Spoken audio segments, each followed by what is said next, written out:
Mr. Chairman, ladies and gentlemen, good afternoon. Before I begin, I would like to thank the organizers of the symposium for inviting me and for giving me the opportunity to share my research with such a distinguished audience. It has been a great honor, really.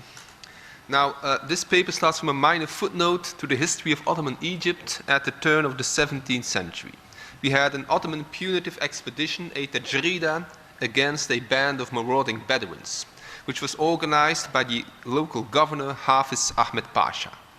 Such a Tajrida was by no means exceptional, and this fact might explain why it has hardly left a trace in the chronicles.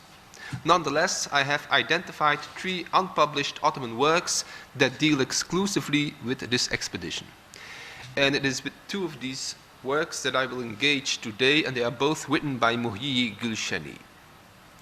Now, obviously, these texts are meaningful on the local level first and foremost, since they teach us a great deal about the expedition itself, about the governor Hafiz Ahmed, and about the Bedouins in Egypt. However, such localized reading is not what I intend to do here. For me, the true importance of these texts, that is, their actual relevance, lies elsewhere.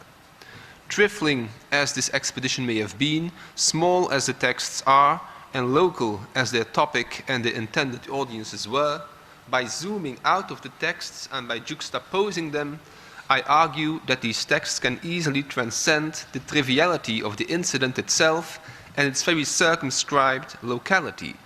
And instead, I would argue that these texts now start speaking about transformative trends of a much greater scale, trends far beyond the Egypt of the 1590s. However, before zooming out and juxtaposing, I think it's worthwhile first to set the scene and briefly zoom in onto the texts themselves. Now, we have 3 key players. Short introduction. Our first key player is Beylerbey Hafiz Ahmed Pasha. Now, I'm not going to present this Albanian eunuch in much detail.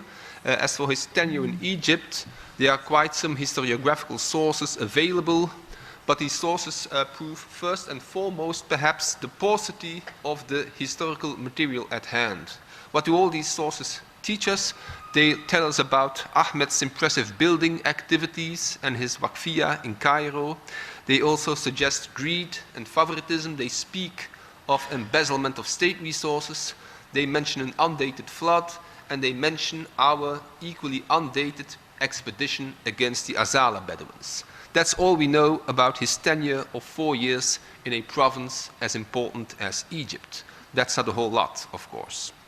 Turning our attention to our second key player, the Azala Bedouins. The Bedouins appear in the Mamluk sources a first time around the 1460s. They were centered around Giza, so southwest, a little bit of Cairo.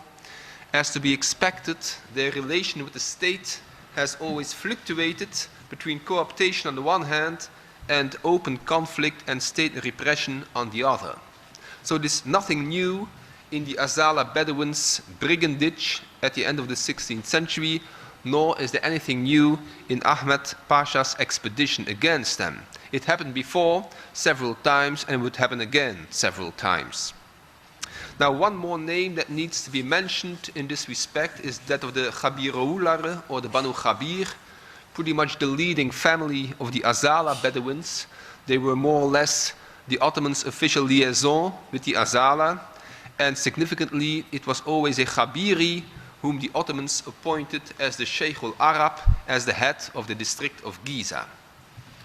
And as our third key player, we have the author of our texts, Muhyi Gulshani, probably best known, of course, as the author of the Menaqib Ibrahim Gulshani, that vast hagiography of the founder of the Gulshaniya Tariqa.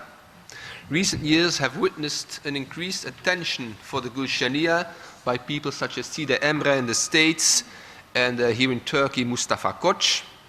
But I'm not going to deal with the Gulshani in general, or for that matter with Muhyi himself in much detail. I will only highlight 3 elements of his biography that might be less known perhaps, yet that are directly relevant for our discussion. First, there is his networking.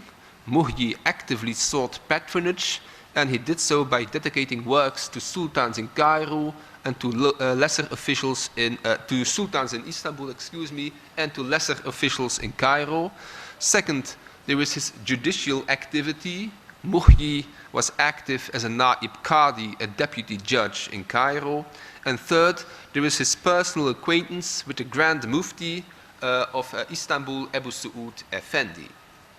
Now, let us now turn our attention to the two unpublished works of our highly prolific Muhyi, the Azala-Nameh Manzoom and the Azala-Nameh Mansur.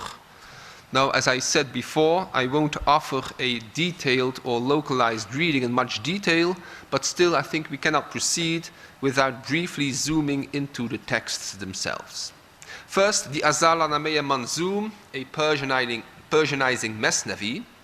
In spite of Murad's blessed sultanate and in spite of the justice of his representative in Egypt, Hafiz Ahmad, all was not well in Egypt, for the Bedouins are causing trouble. And most troublesome of all, their leaders in mischief are those Bedouins called the Azala, who are obedient to the devil Azazil, so Azala benam ve Azazile ram, so there's an internal rhyme, of course. They had been causing trouble for a long time, but now they had taken it too far, because they had murdered Ja'far ibn Khabir, significantly recently appointed by the Sultan as the Sheikh al-Arab of Giza. As such flagrant disrespect of Ottoman authority could not be left unanswered, Ahmed organized a tajrida to solve the problem once and for all. Now, the following 300 lines of the Mesnevi, they portray in full color the Ottoman soldiery as Firdausian lions that successfully hunt down the cowardly Azale gazelles. And in the end, of course, the Azale Bedouins are defeated. Hundreds of heads are paraded through the city. Azala slaves, wives and children are sold on the slave market, girls going 1 dinar apiece, boys 2. In short, the izalat of the Azala is achieved and Ottoman authority in Egypt is fully restored. Throughout the poem, Muhyi makes sure that several Ottomans get their 15 minutes of fame. He highlights, for example, the exploits of a certain Dawood Agha, a person who is otherwise left completely unidentified. All these very local references, of course, make very little sense to outsiders, so it should be clear that Mesnevi has a very local audience, Ottoman-speaking officials in Egypt. Now, moving over to the Azala-Nameh Mansur, this strikes a very different tone. Gone here is the Persianate vocabulary, gone is the Firdausian imagery of panthers, leopards, and lions. Instead, what we find is a terse, Arabicizing risale, by no means easy reading, at least for me. Following a brief presentation of the wrongs committed by the Azala in a first section, the much longer and highly technical second section identifies these wrongs as hirabet, as brigandage, and accordingly it details the appropriate Quranic punishment. In fact, this long section is nothing but a tafsir of the famous Ayatul Hiraba, the brigandage verse. And in the third and concluding section, the author's syllogistic argument comes full circle. Building on the first and second section, now in the third section, the author can factually identify the Azale as Muharibun, and thus he legitimizes the harsh punishment inflicted on them as a punishment that was fully Shar'an, in line with the Sharia. So, whereas the poem, on the one hand, depicts the tajrida against the Azala in bloody detail without addressing its legality, the prose text, on the other hand, focuses on the legal rationale behind it, while hardly addressing the actual execution of the punishment.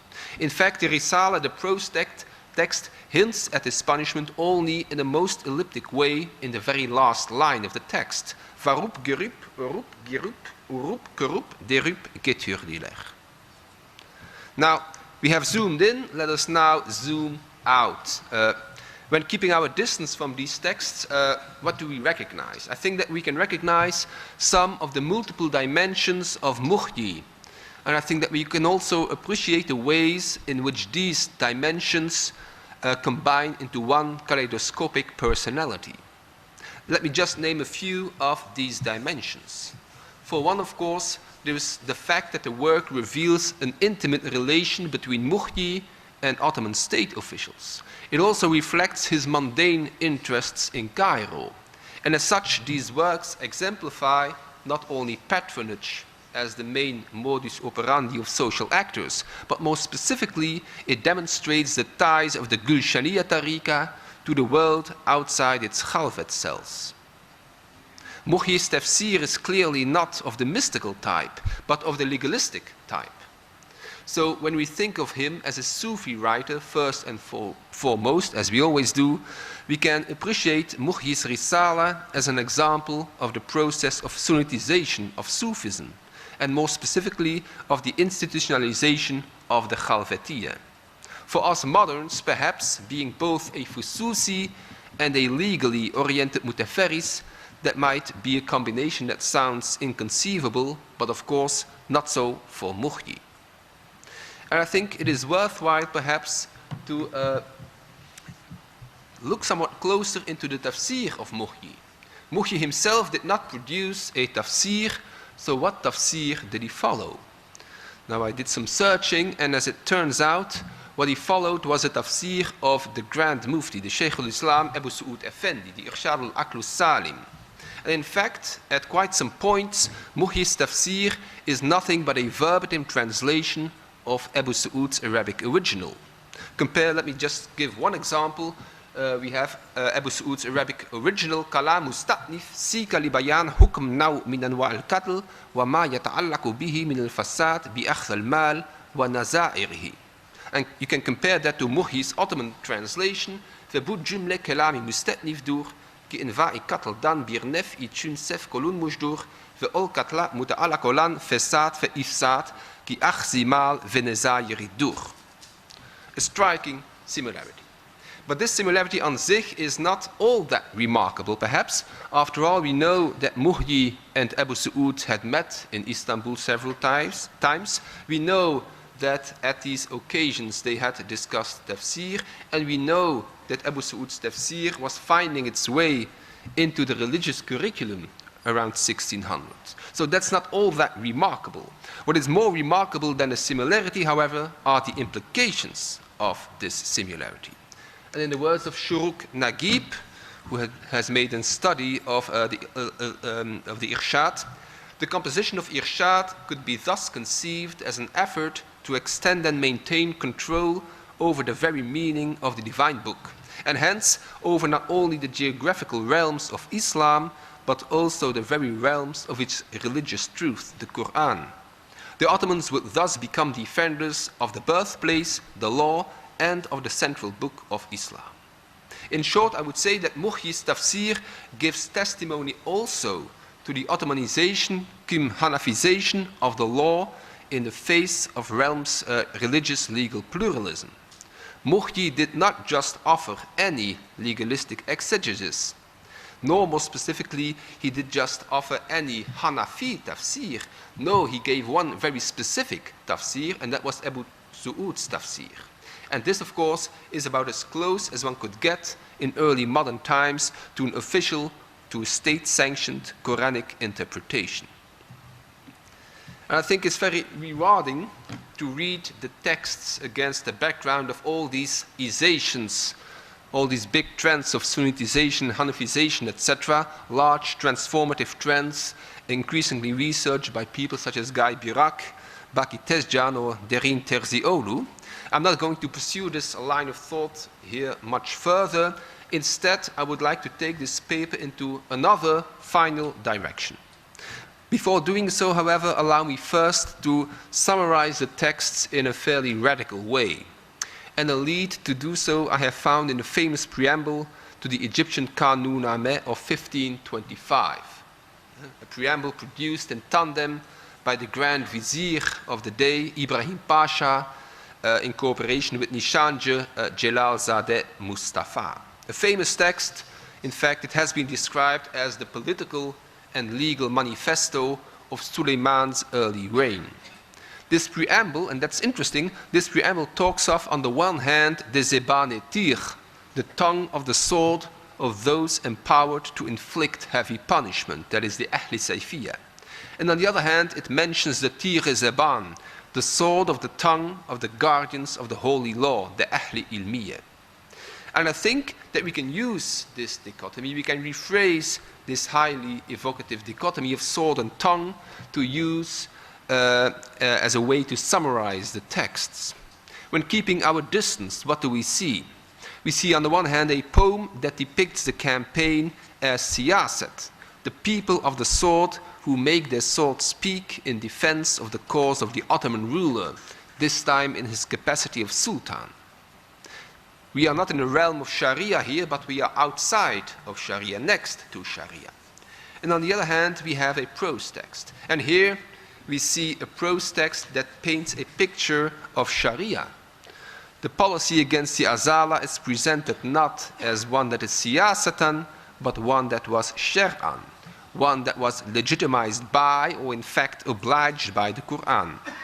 Performing here are the people of the pen, who yield the pen and the holy book as a sword in defense of the cause of the Ottoman ruler, this time in his capacity of Imam Caliph.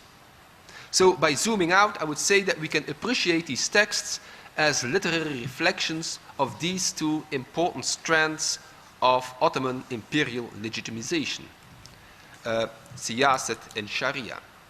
And in this respect, it's very interesting to observe, of course, how these two strands of legitimization wrote themselves differently into the texts. Muhyi made some very sensible choices in terms of genre, linguistic register, and discursive spheres. All of these terms he neatly aligned. Siyasat aligns with Mesnevi and with a Persianizing register. Sharia, on the other hand, comes with Quranic Arabic, and it is not poetry but prose that serves best the technicalities of Islamic law. Having thus summarized the text in the broadest possible strokes as siyasat on the one hand and Sharia on the other, as a final step, I want to juxtapose the two texts. And by doing so, I think that these texts combine into one single powerful literary diptych, which as a whole reifies an Ottoman vision of empire. In the 1525 preamble, ideally, disputes were decided by the sword of the tongue, the Tir-e-Zeban. And in reality, often the tongue of the sword, the Zeban-e-Tir, was required as well. So in 1525, whenever the canonical sword of the tongue, the Sharia, failed, the Ottomans made their extra canonical sword of siyasat speak instead. Muhyi's text, dated some 70 years later, evoked the same instruments of power. The Mesnevi evoking the tongue of the sword, the Risale evoking the sword of the tongue. There is one crucial difference for me, however. In this case, the sword does not come to the aid of the tongue as some sort of an extra canonical backup for those instances where the canonical falls short. Instead, the sword now simply does what the tongue says, or taken from the other end, but eventually completely the same, the pen describes simply what the sword does. Sword and tongue, they become one and the same. Semiotically different, yet two similar instantiations of one and the same underlying principle. So when juxtaposed, I would say, what is it that these two texts do? The reality that they shape is one where siyasat is no longer next to Sharia, but is a reality where siyasat and Sharia coincide. The Sultan's siyasat is nothing but the implementation of the Imam's Sharia, and the Imam's Sharia is nothing but the divinely sanctioned rationale of the Sultan's siyasat. The Sultan and the Imam Caliph merge, as do the Ottoman soldier and the Islamic judge, causing trouble to the detriment of the Ottomans in Egypt that now amounts to Quranic brigandage, and to the detriment of the Ummah as a whole, to Quranic hiraba. The Hizebranu, Bebranu, Pelengan, the panthers and leopards and tigers, setting out on an ilgar and fighting upon the path of God, while these now amount to mujahidun, setting out on a jihad and fighting upon God's path. What vision then is it that these texts reify when combined? A vision of siyasat sharia, a vision in which the Sultan's rule is nothing but the instantiation of God's law. And as such, of course, Muhyi's texts are very much in tune with the developments in the imperial center. What vision transpires in the texts? It is not the vision of empire that informed the preamble of 1525. It is the updated vision that was championed first and foremost by Ebu Su'ud Effendi. Now, wrapping things up, my conclusions. Rifat Abul-Hajj once observed that, I quote, "We as historians are the ones who give the document its historical meaning through interpretation. The premise is that the document does not speak in and of itself, but has to be made to speak." I think that I have answered this call, because I have made 2 texts of Muhyi speak. In fact, I think they speak now loud enough as to reach beyond the immediate context of Egypt in the 1590s, and they now start speaking of a range of 16th century imperial-wide transformative trends. And as such, I believe this paper also answers a second call made by Abul-Hajj.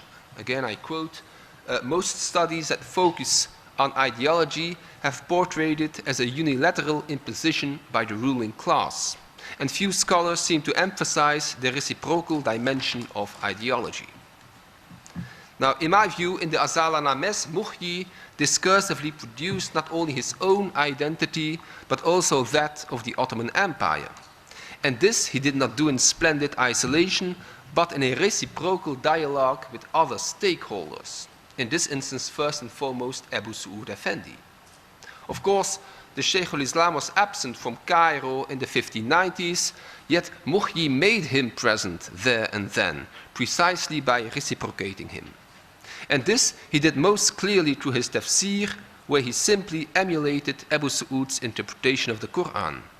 This he also did, I claim, by writing not 1, but 2 Azal-an-Names, which combined reify a vision of empire as championed by Ebu Su'ud Effendi, a vision of Siyasat Sharia.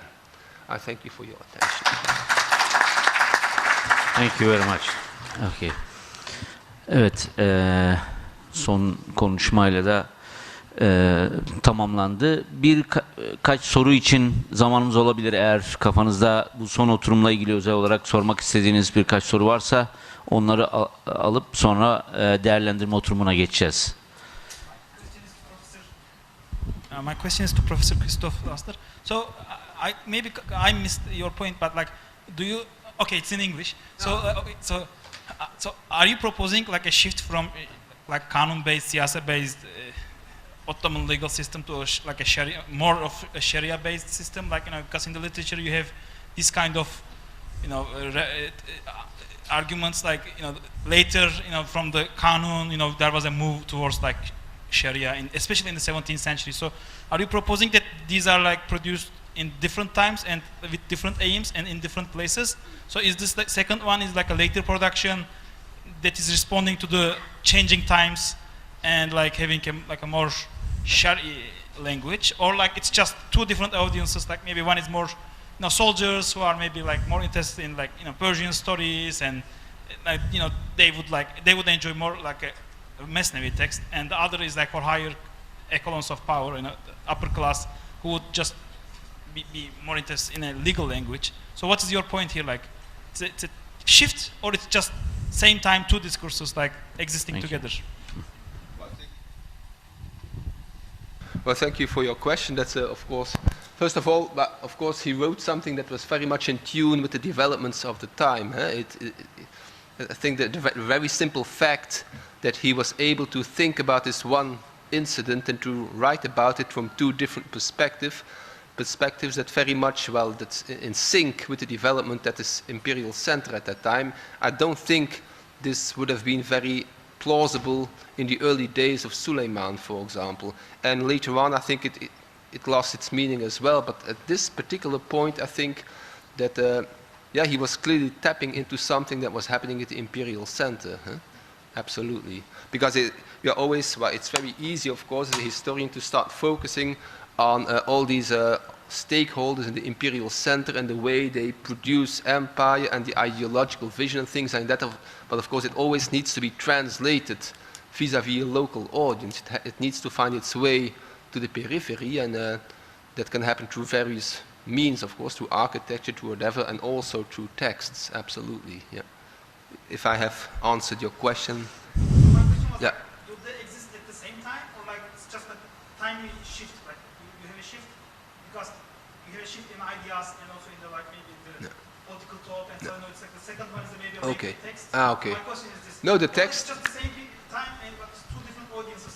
The So text, this yeah, one, like, yeah. is more interested in a Yeah, masterpiece, but, yeah. Unfortunately, we don't know when he produced the texts, but undoubtedly it must have been immediately following the incident, because later on it completely loses its meaning. So the text must have been produced pretty much simultaneously by Mughyi while he was in Cairo. And apart from that, it's not at all clear whether these two texts share their audience.